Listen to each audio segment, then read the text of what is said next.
Nossa última palestra será ministrada por Matheus Lopes, responsável pela inovação em tecnologias renováveis da Braskem. Ele abordará o tema Por que o agronegócio brasileiro não investe em biopolímeros? Bem-vindo, Matheus. Boa tarde, obrigado. Bom dia a todos, obrigado pela participação de participar hoje. É um prazer aqui poder estar contribuindo para as discussões do dia. Eu vou começar minha apresentação, né? Se puder passar para o primeiro slide, né? Então, me pediram para contribuir nessa pergunta, né? Por que o agronegócio não investe em biopolímeros, né? Então, não é uma pergunta simples, né? Para uma resposta complexa, né? Primeiro, eu quis trazer um pouco, né? Dessa primeira pergunta, né? Por que investir em biopolímeros, né? Então, né, primeiro precisa se fazer essa pergunta, né? Por que eu deveria, né, em primeiro lugar, considerar investir em biopolímeros, independentemente de você ser do agronegócio ou não, né? E aí, eu gostaria de trazer três perspectivas, né? A primeira perspectiva é que talvez ali no final dos anos 90, começo dos anos 2000, né, teve uma onda muito forte, né, que se falou muito em biopolímeros, bioquímicos, até biocombustíveis, né? E nos últimos 20 anos, talvez 15 anos, essa discussão arrefeceu um pouco, né? E, pelo menos na minha opinião, né, um dos grandes motivos por que essa discussão arrefeceu foi a questão de maturidade tecnológica, né? Apesar de 15 anos atrás, está claro, né, a necessidade de você produzir biopolímeros, a importância, o valor que poderia ser gerado, etc., as tecnologias ainda não estavam lá ainda, né? Não estavam maduras o suficiente. Então, até hoje, né, você tem poucos biopolímeros no mercado, né? O polietileno da Braskem é um exemplo, PLA, que está crescendo recentemente capacidade, PHB, né, que é uma promessa que tenta avançar, enfim, e o MEG, né, de etanol, produzindo na Índia para fazer o PET, mas você tem tecnologias que até de certo ponto são tecnologias antigas, né, que já eram existentes, tecnologias da década de 80, 90, até mais antigas, que foram de alguma maneira otimizadas para entrar em escala, mas não teve nenhuma grande revolução tecnológica, né. Então, esse primeiro ponto, eu quero trazer essa questão de que nesses 15 anos, né, muita coisa avançou, e falar um pouco de biotecnologia, o que está acontecendo, e por que a gente está vivendo nos últimos anos uma revolução silenciosa aí nessa área de biotecnologia. O segundo ponto, essa questão de mudanças climáticas, né? Apesar de ser um assunto antigo, né, desde o protocolo de Kyoto, Eco 92, né, agora a gente está chegando naquele momento que as decisões acabam se tornando urgentes, né? Então eu vou falar um pouco dessa urgência, né, das mudanças climáticas e por que biopolímeros ele se torna uma ferramenta importante nesse contexto também. E aí acho que conectando, né, com essa questão de mudanças climáticas, né, vem que as empresas, né, os brain owners estão sendo pressionadas, os fornecedores estão sendo pressionados, a cadeia de valor como um todo está sendo pressionada para trazer soluções mais sustentáveis, né? Então o mundo está pedindo, os clientes, os consumidores estão pedindo. O que acontece hoje é que a gente está vivendo um mercado super demandado e subofertado, né? Então você vê alguns anúncios acontecendo, falando adição de capacidade, porque de fato o mercado tá pedindo, né? E aí, por fim, né, tentar conectar um pouco essa questão do mercado, como é que funciona, do agronegócio, e aí entrar nessa questão do agronegócio e depois fazer algumas conclusões sobre essa discussão. Mas se puder passar para o próximo slide, eu vou entrar na tecnologia que está evoluindo, então pode passar esse índice aqui. Próximo slide. Então, eu não sei, né, eu tentei trazer aqui uma introdução básica aqui sobre biotecnologia, né? Então, biotecnologia basicamente é você usar micro-organismos para produzir coisas, né? Micro-organismos, enzimas, pedaços de micro-organismos, mas basicamente usar aí sistemas biológicos para produzir coisas. Essa é um pouco a minha formação, né?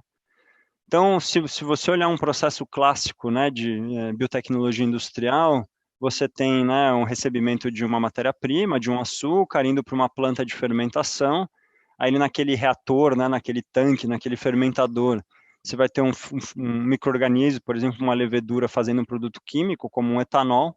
Depois você vai ter uma etapa de separação, que você vai pegar aquele etanol e você vai usar para químicos, para combustível, para o que você quiser. Basicamente, a biotecnologia moderna é você conseguir pegar esses micro-organismos, né, e aqui tem alguns exemplos, né, de bactérias, leveduras, algas, né, olhar para a célula, né, naquela célula você entender o DNA dela, né, aquele código genético que codifica para enzimas, né, que é um biocatalisador, né, que é o fator de conversão aqui, para você mexer no metabolismo dela. Então, eu fiz todo o meu doutorado em cima, por exemplo, de modelagem matemática de metabolismo e como essa modelagem pode ajudar para você modificar enzimas, modificar reações para você fazer novos químicos, novos materiais. Se puder passar para o próximo slide.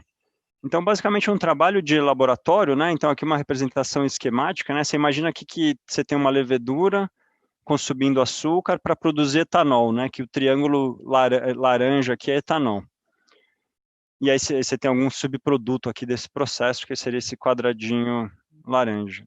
E aí, de repente, né, a gente tem uma ideia que não é produzir mais etanol, mas produzir algum outro químico, né? Produzir algum monômero para um novo polímero, ou para um polímero existente. Então, para dar um exemplo aqui, em vez de fazer etanol, eu quero fazer MEG, né? Eu quero fazer etileno glicol para, em vez de fazer o eteno verde de etanol, eu quero fazer o polietileno verde de MEG verde. Então, a gente começa a buscar novas enzimas que estão na natureza, né? Que permitem, de alguma maneira, eu chegar naquele MEG verde, que seria o meu triangulinho azul aqui. Então, eu vou achar uma enzima que está presente num rato, numa água marinha, numa planta, numa lombriga, enfim, tem bancos de dados hoje no mundo, né? Que você está essa crescente sequenciamento de coisas, né? Da vida, né? Para que onde você vai procurar essas informações genéticas para você construir uma nova rota metabólica aqui para sair de açúcar para MEG. Uma vez que você demonstrou que isso é possível, você vai começar agora a fazer uma série de modificações genéticas para, em vez de você fazer o etanol, agora eu só produzir o meu MEG com alto rendimento, alta produtividade, e enfim, ter um processo economicamente viável, né? Se você mudar para o próximo slide, o que está acontecendo, e aí você entra nesse processo, né, que eu comentei de desenho do micro-organismo, construção do micro-organismo, testar aquele micro-organismo, aprender e você, né, fazer continuamente esse ciclo. O que na década de 90, né, para você fazer um micro-organismo geneticamente modificado, para você levar para uma escala industrial, você demorava 10 anos, algo em torno de 80 a 100 milhões de dólares, e você ia precisar de uns 50 a 60 cientistas, né?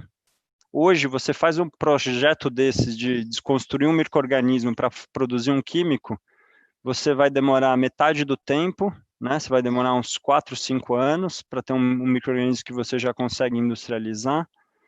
Você, em vez de 50, 60 pessoas, você vai precisar de 8, 10 pessoas, porque você tem muita mais automação, você tem muito mais novas metodologias mais eficientes de fazer essa genética de micro-organismo, e você não vai precisar mais de 100 milhões de dólares, talvez você precise de 10, 15 milhões de dólares, né?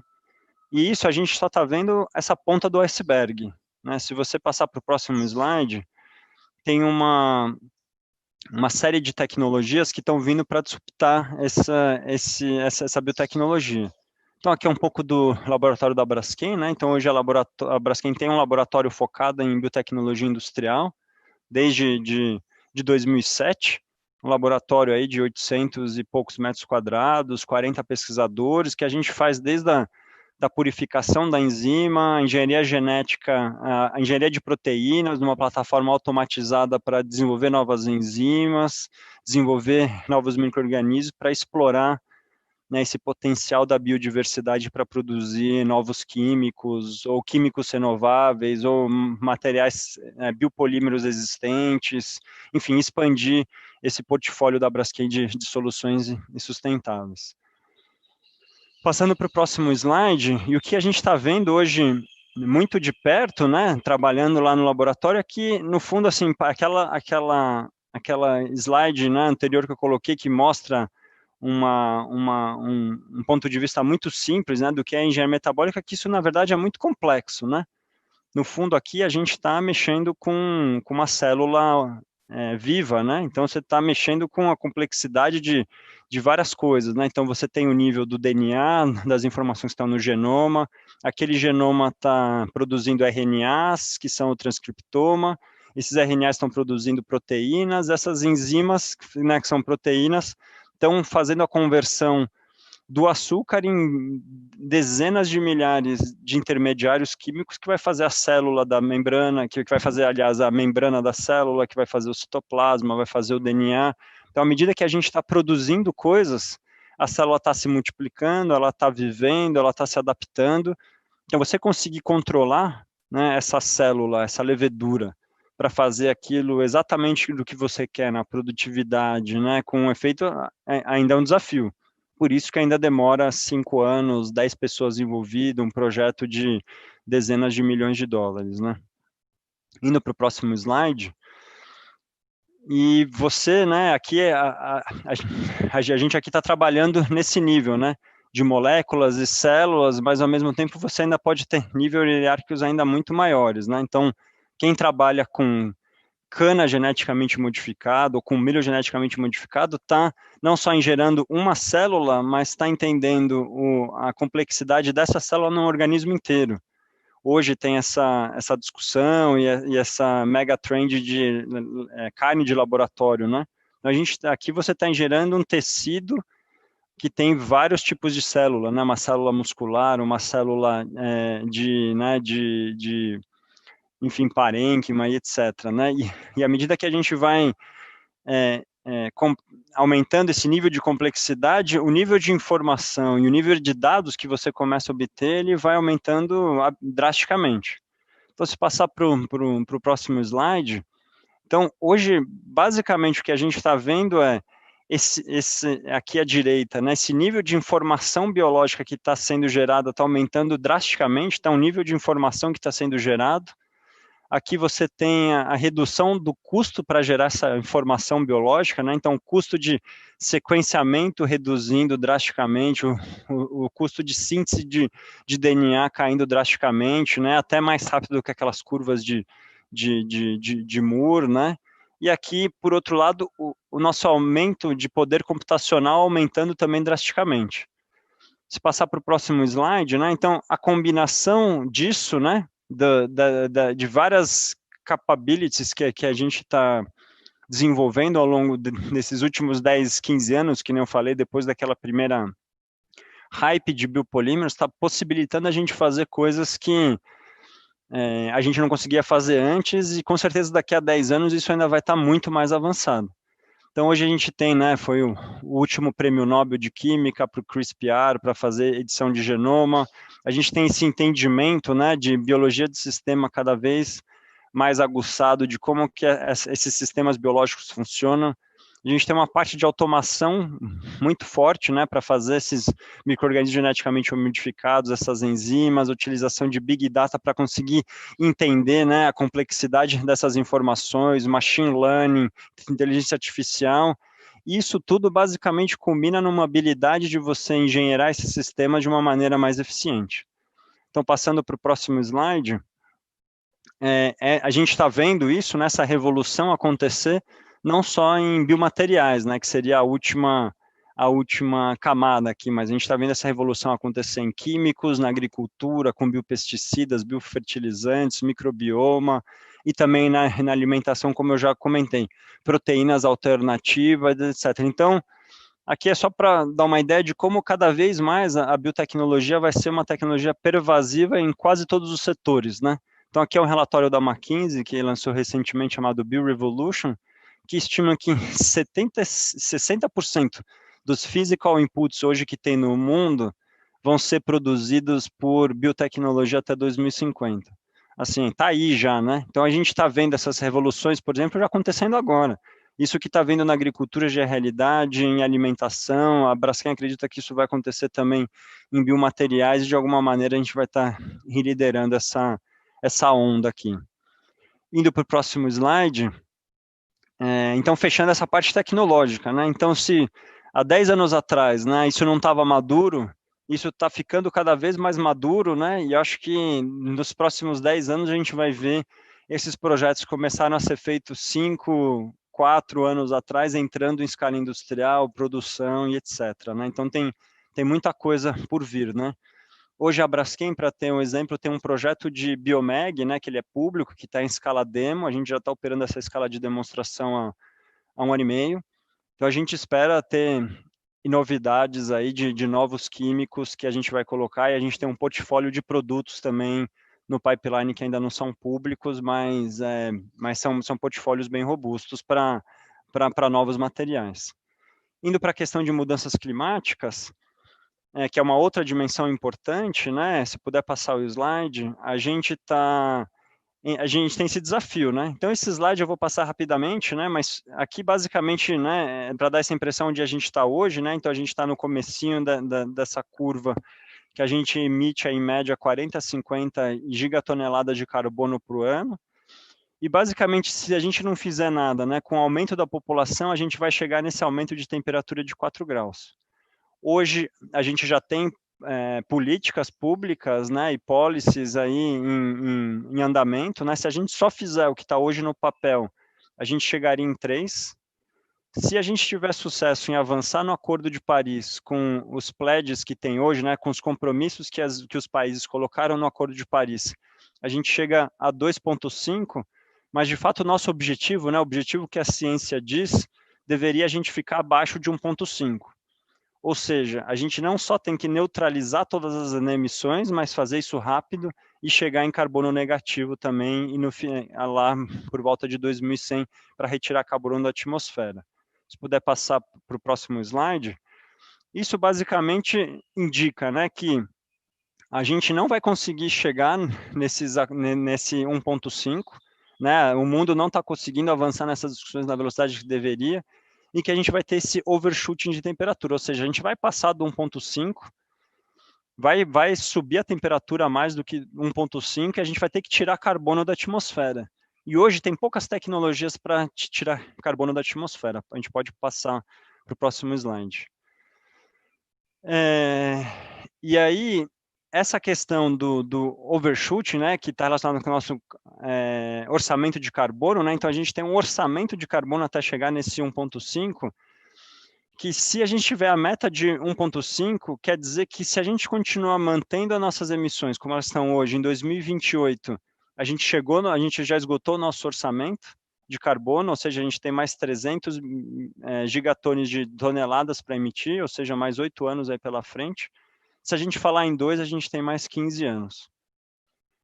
De qualquer forma, né, são assim, desafios muito grandes, né? Então a gente vai precisar de basicamente todas as ferramentas possíveis hoje para reduzir ou capturar carbono da atmosfera. Então, indo para o próximo slide, né, eu vou falar aqui rapidamente sobre biopolímeros, né? E aí sobre o pé verde. O pé verde é uma dessas tecnologias, né? Então a gente já comercializa esse polímero há 10 anos, para quem não conhece, né? Basicamente a gente, né, o Brasil produz etanol de cana, né? A Braskem compra esse etanol do mercado, a gente tem uma tecnologia de desidratar etanol para eteno, a gente polimeriza esse polietileno em algumas plantas de polimerização para produzir grades diferentes, e a gente consegue entregar para o nosso cliente um polímero que ele é exatamente igual ao polietileno petroquímico. A grande diferença é que ele, além de ser renovável, né, ele tem um carbono renovável, ele captura carbono. Então, a nossa pegada, né, quando você está comprando polietileno, na verdade, você está comprando CO2 ali também. Né? O CO2 que foi para a planta via fotossíntese, que virou açúcar, que foi para o etanol, que virou eteno, agora ele está preso ali naquele polímero extremamente estável. e os nossos clientes compram, né, aquele polímero, e quando eles substituem pelo polímero petroquímico, né, pelo polietileno petroquímico, na verdade eles estão deixando de emitir 5 toneladas, né, 2 do petroquímico e 3 agora que eles estão capturando. Indo para o próximo slide, então acho que tem um entendimento que essa é uma tecnologia relevante. Entrando um pouco sobre o mercado de biopolímeros, que é o próximo slide, a gente vê que hoje, né, que eu falei um pouco sobre a questão de estar subofertado, se a gente vê um tamanho, né, gigante de mercado de materiais, né, então aqui tem alguns dados, né, então a gente está falando aí de 300 milhões de toneladas para um mercado de biopolímeros ainda em 3 bilhões de toneladas, né, um mercado quase que insignificante. E a gente está vendo drivers aqui né, na direita, aqui não só legislações de países, né, que estão criando metas de utilização de biopolímeros nos seus países, empresas criando metas de utilização de biopolímeros no seu portfólio e a evolução da tecnologia, né? Então, assim, à medida que a gente tiver a tecnologia para, de fato, né, destravar esse mercado, a demanda já está lá, a demanda já está buscando. Então, a gente está apostando, né, na Braskem que a gente vai ter um papel importante para o desenvolvimento dessas tecnologias para conseguir atender essa demanda. Então, próximo slide. Então, aqui a gente está olhando um pouco a cadeia, né? Então, acho que aqui eu já vou tentar explicar um porquê que é difícil entrar nessa cadeia do ponto de vista de agronegócio, né? Então, é uma cadeia complexa, né? Então, você tem extração e refino, você tem primeira geração, né? Então, extração e refino, imagina, você está indo lá no, né? Quando a gente fala do mercado de polímeros tradicional, né? Você tem extração e refino, uma Petrobras da vida, vendendo uma nafta para a Braskem, que a gente vai produzir os insumos básicos, a Braskem também produz as resinas, depois isso vai para um convertedor e depois vai para um produtor final. Passar o próximo slide. Essa é uma cadeia extremamente complexa, né? Então você tem vários produtos, etano, propano, nafta como matéria-prima, você tem os químicos básicos, as commodities, para depois você chegar aos polímeros, né? Então, o entendimento dessa cadeia, né, não é um entendimento simples, né, a dinâmica de venda, os preços, os competidores, a flutuação dos preços petroquímicos, né? Então, esse entendimento ele não é um entendimento simples.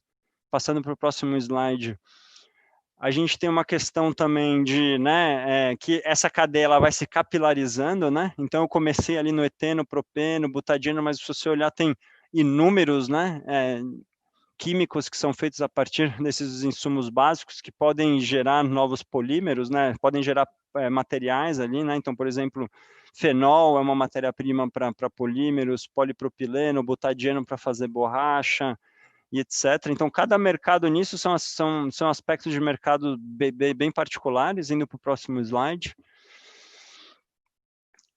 E aí, entrando, né, um pouco nessa pergunta, né, por que o agronegócio não investe em biopolímeros, né? Se você puder passar pelo próximo slide, para o próximo slide. Então, primeiro que, assim, precisa ter um entendimento tecnológico do assunto para você poder surfar essa onda tecnológica que a gente está vivendo.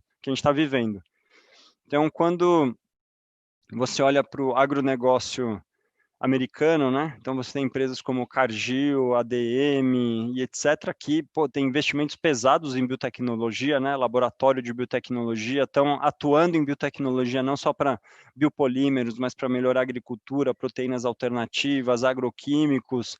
Então são empresas que por natureza, né? São empresas de agronegócio que vê esse papel de domínio, né?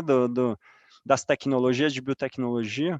Por outro lado, aqui no Brasil, a gente não tem muito essa competência estabelecida, né? A gente tem poucos players locais, né, do agronegócio local que estão investindo em biotecnologia, né? Então tem até esse risco, né, de perder essa possibilidade de surfar essa onda tecnológica que está chegando.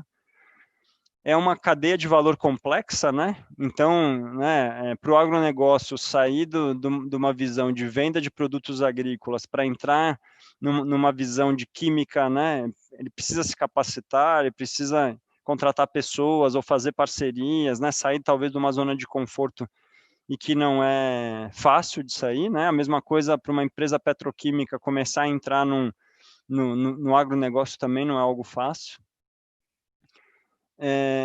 entra um pouco, né, nessa questão de venda especializada de biopolímeros, particularmente, né?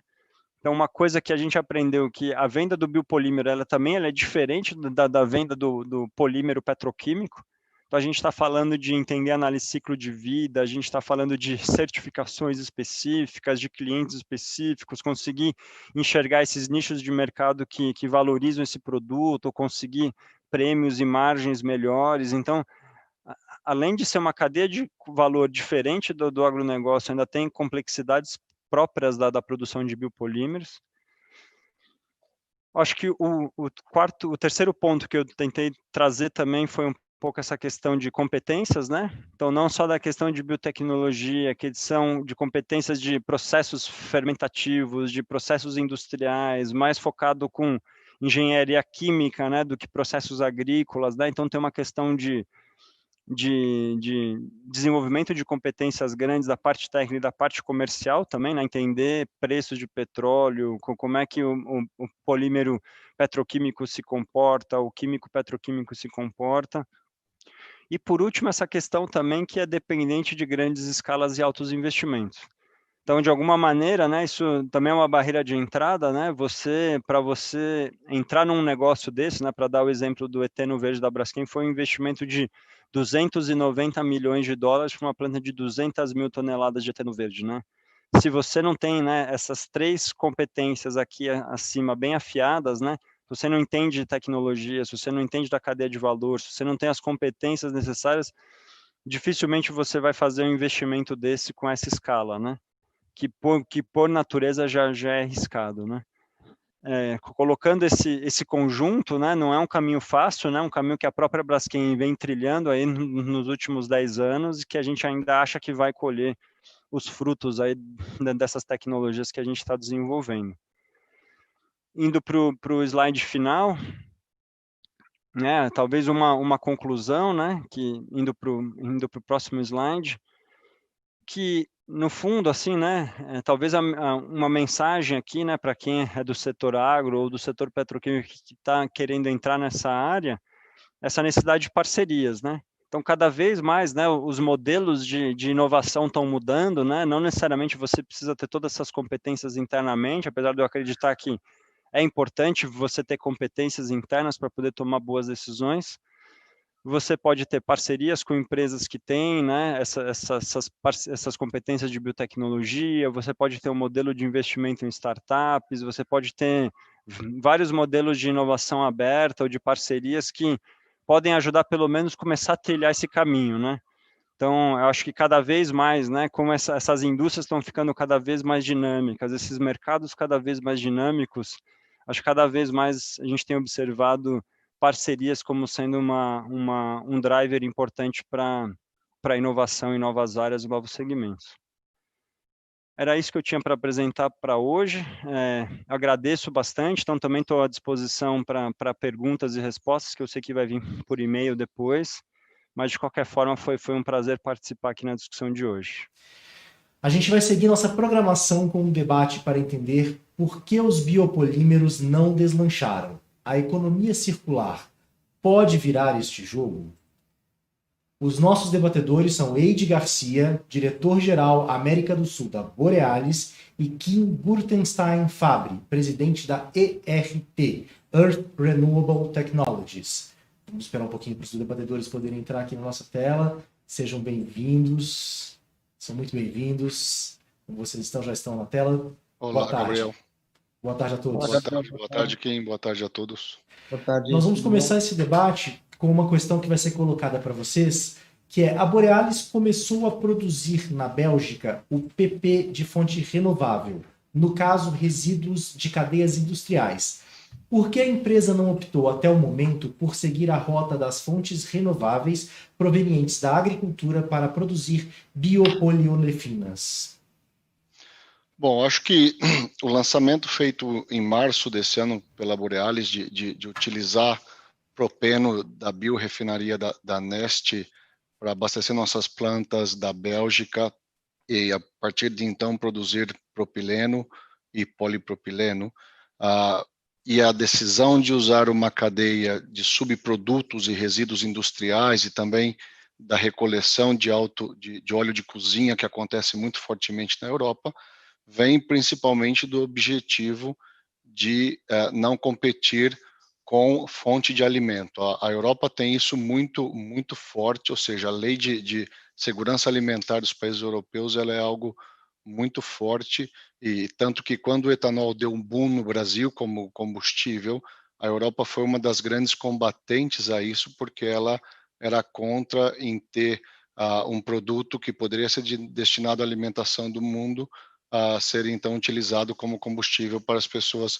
se locomoverem. Então, a gente empenhou todos os esforços para estar buscando fontes de matérias-primas que seriam destinados de uma maneira como subproduto e ser utilizado isso em produtos de maior valor agregado, como os produtos petroquímicos. Perfeito, a gente vai colocar uma segunda pergunta aqui na tela também. Para uma agropotência como o Brasil, produzir biopolímeros a partir de commodities agrícolas é uma oportunidade de negócios para o agricultor ou um desvio condenável do seu core business na cadeia alimentar? Então, a gente, através da IRT, a gente a gente composta PLA, né? Então a gente usa PLA como a nossa matéria-prima aqui. E a gente acredita que essa é uma discussão muito interessante no mercado, né? As pessoas têm comentado muito sobre essa divergência entre agroindústria, fontes de alimento ou produção de biopolímeros, né? A gente acredita hoje, biopolímeros de primeira geração, eles são um passo intermediário para o futuro, né? Hoje a gente entende que o futuro são biopolímeros de segunda geração. A gente mesmo, dentro da ERT, temos projetos para a produção de ácido lático de segunda geração, né? Consequentemente, produção de biopolímeros de segunda geração, focado sempre no PLA, né? Então, hoje os biopolímeros de primeira geração são sim um step, né, na cadeia para o futuro. Mas assim, a gente acredita também que são fontes complementares, né? Hoje a gente usa parte do resíduo agroindustrial também em nossos compostos, né? Então a gente usa partes de amido, a gente usa partes, né, de cânhamo, partes de casca em nossas composições, né? Então a gente de fato acredita nessa complementaridade da agroindústria junto aos biopolímeros, né? Perfeito. Eu queria voltar à pergunta central aqui do tema do debate, para que a gente possa ouvir um pouquinho dos dois. Lembrando que o tema do debate é: por que os biopolímeros não deslancharam? A economia circular pode virar este jogo? Eu queria ouvir tanto do Kim quanto do Wade também, a opinião de vocês. Tá. Eu gostaria eu concordo com a resposta do Kim sobre a segunda pergunta, e eu queria de colocar, na verdade, uma reflexão sobre essa segunda pergunta. Se a gente analisar a indústria petroquímica, basicamente a gente aproveita o que sobra, entre aspas, da refinaria. Então, a gente consome, como indústria petroquímica, menos de 7% de todo o petróleo extraído no mundo. Ou seja, as refinarias não são construídas para abastecer a indústria petroquímica. A gente aproveita o que sobra e a gente agregou valor a tudo isso. Acho que esse foi o grande feito da indústria petroquímica na cadeia de petróleo. E quando a gente pensa no agronegócio, o agronegócio tem uma missão super importante e louvável, que é produzir alimento para o mundo. E, ao mesmo tempo, me vem a seguinte pergunta na cabeça. A gente, como indústria petroquímica, como indústria de plástico, como cadeia de valor de embalagem e produtos de infraestrutura, a gente agrega valor à indústria, ao agronegócio, mais do que produzir alimentos ou não? Acho que essa é uma pergunta que a gente tem que conseguir saber responder como cadeia de valor, porque, no final das contas, se tiver que vender a soja para produzir embalagem, ou milho para produzir embalagem a um preço menor do que se vende para o consumo humano ou para a fábrica de rações para produzir proteína, claramente não vai ser interessante para o agronegócio. Então, quão interessante nós somos para o agronegócio? E aí eu acredito muito na complementaridade que nós temos para aproveitar esses resíduos que o Kim comenta e a gente agregar valor a tudo isso e ajudar a produzir produtos mais renováveis para todo o nosso setor. Sim, Ed, eu concordo assim, na parte do agregar valor, que a gente vem comentando muito, desenvolvendo a Acidolático segunda geração via bagaço aqui no Brasil, a gente vê a indústria de etanol mesmo sofrendo muito, né? A gente vê as empresas de etanol sofrendo muito, e a complementaridade, trazendo biopolímeros, trazendo essa possibilidade de fazer PLA, de fazer outros biopolímeros desta fermentação, você só vem a agregar para o agronegócio, né? Você só vem a complementar um portfólio de uma grande empresa, de uma raiz, de uma grande empresa produtora de etanol ou de açúcar. Então, a gente enxerga, né, que essa cadeia, né, esse passo da primeira geração, financiando ou introduzindo os biopolímeros no mercado como um todo, que ainda é um mercado muito, muito pequeno, ainda é um mercado muito desconhecido, principalmente aqui no Brasil, só leva a poder possibilitar as outras empresas a poder financiar o avanço de tecnologias em relação à segunda geração, né? Então, a gente acredita fortemente aqui dentro da ERT em ácido lático segunda geração, né? A gente acredita que você não pode competir com a indústria de alimentos, que já é uma indústria, né, que o mundo precisa muito. Então, esse próximo passo é, de fato, um passo muito importante no desenvolvimento tecnológico, né, que a gente escutou na palestra anterior, em relação aos biopolímeros. Perfeito, muito obrigado pela resposta dos dois. A gente tem aqui algumas mais perguntas. A pressão da economia circular e sustentabilidade é suficiente para motivar investimentos maciços na produção de biopolímeros, a ponto de torná-los concorrentes diretos das resinas base petroquímicas em seus maiores mercados, por exemplo, embalagens? Queria que cada um justificasse seu ponto de vista, por favor. Então, Ed, se eu puder falar, vai lá. Já começar, eu acredito de fato, Gabriel, que isso isso tem como a demanda por PLA e por biopolímeros tem crescido muito no mundo, né? Então a gente vê a capacidade de produção de biopolímeros ainda ser inferior à demanda dos biopolímeros, né? Isso tem gerado de fato um aumento significativo no preço, né, dos biopolímeros. Acho que três principais notícias que a gente escutou ao longo desses últimos meses, né, um vindo da NatureWorks via Cargill, do aumento da capacidade produtiva de ácido lático na planta deles. A segunda, né, da Total Corbion, né, anunciando uma fábrica de 100 Caton na França. Eu acho que isso foi para o mercado de biopolímeros uma fábrica muito relevante, né, para nós.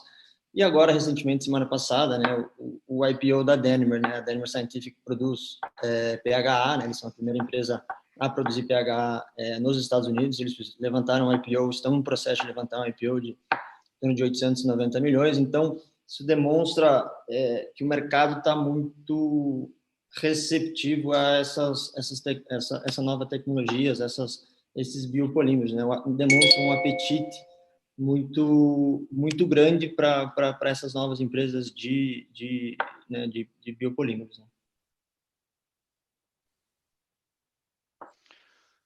Gabriel, eu acho que a gente não vai competir, eu acho que a gente vai se somar. A gente hoje tem um mercado de poliolefinas e outras resinas de mais de 350 milhões de toneladas, e a gente não consegue transformar isso, abastecer isso com biopolímero nem em uma década. A gente vai precisar de muito tempo. Eu acho que a gente precisa de tudo para construir uma economia circular realmente forte no mundo e dar o destino correto às embalagens que são destinadas no mundo nos dias de hoje. Eu acho que a gente vai precisar aumentar a reciclagem um monte, e a Borealis, por exemplo, que hoje já recicla mais de 100 mil toneladas na Europa, tem planos de chegar a quase 300 mil toneladas de produto reciclado nos próximos anos.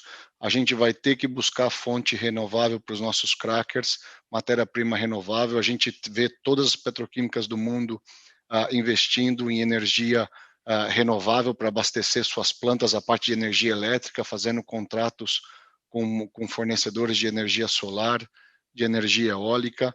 A gente vê A Total anunciou há algumas semanas também que vai transformar uma das refinarias dela da França em uma biorefinaria, porque não fazia sentido fazer o reparo em uma tubulação que abastece essa refinaria de petróleo. Então, ao invés de investir em reformar essa tubulação de vários quilômetros, valeria a pena em fazer um upgrade dessa refinaria para processar resíduos gerados dentro da própria França. Eu acho que o mundo caminha para o modelo mais sustentável, seja na reutilização do plástico, ou criando mais valor ao plástico depois de utilizado, seja na questão de sequestro de carbono que a gente acabou de ver. Então, vão ser várias ações e várias tecnologias que, somadas, vão nos permitir dizer que fazemos parte de uma cadeia de valor muito mais sustentável e muito mais competitiva para atender os nossos clientes e suprir as demandas da sociedade. A gente faz um produto muito democrático. No final das contas, a pessoa que está comprando a água na casa dela, ela quer que isso chegue com uma infraestrutura mais competitiva possível. A pessoa que compra a cerveja dela no supermercado, ele vai decidir qual tipo de cerveja ele quer comprar. A pessoa que vai comprar o arroz, o feijão, a carne dela, ela vai decidir que embalagem ela vai estar utilizando e se ela está disposta a pagar mais por algo mais sustentável ou não. Eu acho que a gente tem um desafio como indústria muito grande para mudar a nossa imagem e também ofertar todo um sistema que seja mais equilibrado com relação à reciclagem de plástico, reutilização de plástico, mas também com relação às emissões de carbono, que a nossa indústria é uma das grandes geradoras. Eu acho que o Ed falou muito bem quando ele comenta sobre as partes serem complementares, né? As indústrias, né, de biopolímeros hoje, elas quer estão próximas das capacidades mínimas das indústrias de poliolefinos e de fontes não renováveis. Mas a gente acredita que a gente tem que caminhar junto para um futuro mais sustentável, para um futuro com menos lixo, para um futuro com mais reciclagem, para um futuro com mais compostagem, né? Então, a gente caminha se complementando, mas para um futuro, para um planeta mais limpo, né? Para um planeta mais com menos lixo, né? Perfeito. Ainda nesse assunto, nesse tópico, a acionista de uma produtora norte-americana do biopolímero PLA, ácido polilático, a Cargill, decidiu anos atrás de abrir o mercado para o seu PLA importado no Brasil. No ponto de vista de vocês, eu vou pedir que vocês justifiquem, né? As dificuldades para introduzir bioplásticos importados por aqui continuam as mesmas ou estão melhores devido à cultura da economia circular ou estão piores devido à barreira cambial para o polímero que, por falta de escala, já é mais caro que resinas convencionais de base petroquímica? Queria que vocês falassem um pouquinho sobre isso e também justificassem, por favor. Vamos lá, Kim. Acho que é o seu... Posso falar? Sua grande expertise. Bom, primeiramente a Natureworks é a principal produtora de PLA nos Estados Unidos, né? Eles são os maiores produtores de PLA hoje no mundo. E nós acreditamos e conversamos muito com a Natureworks sobre isso, sobre fornecimento de PLA no Brasil, e de fato a Natureworks hoje ela está com a demanda toda, né, toda tomada. Hoje ela não tem mais demanda para atender novos mercados, né? Então ela, por opção dela ou por qualquer outra estratégia, ela tende a focar no mercado americano. O mercado americano hoje é um mercado que demanda muito PLA, né, via legislação ou via conscientização da população, mas é um mercado que demanda muito do polímero deles. Então, eles decidiram focar, de fato, no mercado interno, não tendo disponibilidade de exportação via Brasil. Em relação a preço, de fato, o PLA ele é um polímero mais caro, né? Mas, assim, avanços de tecnologia, avanços de capacidade de compostagem permitem com que a gente consiga reduzir o preço desses compostos hoje aqui no Brasil, né? Hoje a própria IRT vem com uma proposta de valor um pouco inferior à Natureworks e à Total Corbions, via capacidade de compostagem, né? A gente tem blendas, a gente tropicalizou algumas blendas para o Brasil, com compostos de amido, com compostos, né, de cargas celulósicas, que não comprometem a capacidade, né, a performance da peça final, mas elas são mais acessíveis, né, a um ponto de preço. né, aqui. Então, lentamente, a gente acredita que via legislação, via conscientização, via apoio governamental, né, governos mais pró-meio ambiente, eles possam incentivar o uso de biopolímeros aqui, né? E hoje o mundo já tem, as empresas já têm capacidade de trazer ao mercado nacional, ou mesmo lá fora, a gente já vê empresas com essa capacidade de estarem mais, né, de popularizar um pouco o preço do PLA, né? Ele não ser mais aquele bicho de 7 cabeças extremamente caro e extremamente inacessível né, a peças finais de single use, principalmente, né? Como cutleries, como sacos plásticos, como clamshells, essas principais aplicações dos biopolímeros, né? Perfeito.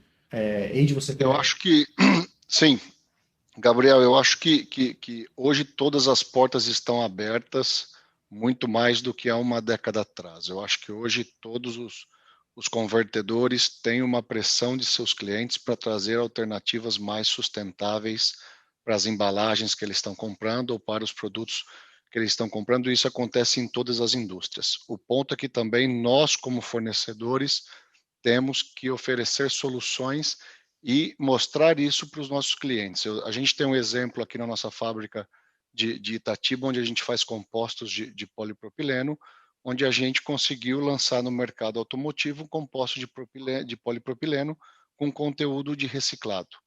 E, na verdade, não é uma tarefa fácil. Você garantir a performance técnica para o setor automotivo de um composto com conteúdo de 30%, 40% de reciclado nos exigiu alguns anos de trabalho árduo e muita boa vontade dos nossos clientes, até que isso funcione.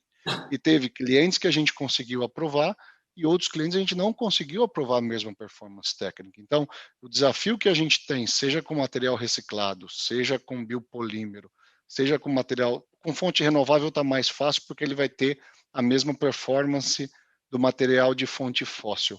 É mostrar para os nossos clientes que a performance é igual ou algumas vezes até melhor, que isso também já tem acontecido, e ajudá-los a justificar o benefício para toda a cadeia de valor. Mas hoje o mercado está, diria, extremamente aberto a essas novas experiências e temos tanto convertedores como brand owners dispostos a experimentar isso, mas claro que tem que funcionar. O material no final do dia tem que performar da mesma forma que performa hoje os materiais de fonte fóssil, porque os nossos clientes evoluíram muito. Hoje tem máquinas extrusoras de 1.500 quilos-hora. Você não pode colocar qualquer material dentro dessa máquina. Você tem máquinas de empacotamento de arroz de quase 90, 100 quilos, quase 90 sacos por minuto. Então a gente tem que evoluir na performance do material, que as resinas de fonte fóssil evoluíram tremendamente nas últimas décadas através da tecnologia metaloceno e bimodais e tudo isso que a indústria petroquímica tanto investiu em inovação. Então é um processo que a gente tem que percorrer e ser bastante resiliente nesse caminho da inovação. Perfeito, eu queria que vocês fizessem, por favor, as considerações finais sobre o tema, se vocês podem passar algum case especial também, para que a gente possa passar isso a quem está nos assistindo agora pelo YouTube. Quem quer começar? Se quiser começar, eu comecei todo. Tá bom, não, pode ser. Eu acho que a gente está começando a comercializar essa linha de polipropileno de fonte renovável, que se chama Born Renewables. Eu acho que isso é um complemento de linha muito importante, além de todas os outros produtos que a Borealis já vende na América do Sul, as soluções que nós temos, como os concorrentes também têm, de fazer produtos cada vez mais monomateriais, 100% polietileno, 100% polipropileno.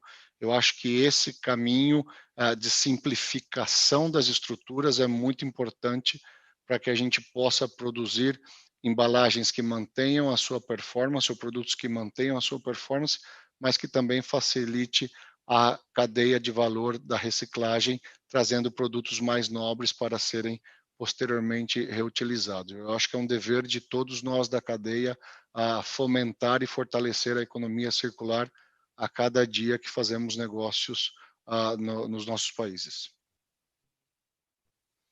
Sim. E, né, nós, da IRT, a gente acredita que os materiais eles precisam ter um começo e um fim de vida, né? Então, a gente trabalha muito nessa linha de que ela sai da cana-de-açúcar, ela é transformada, ela vai para o mercado e ela volta para uma compostagem, né? E isso fomenta a economia circular, com que a gente diz dentro da IRT, né? A gente empodera a economia circular não somente via compostagem, mas via as matérias-primas que nós usamos aqui.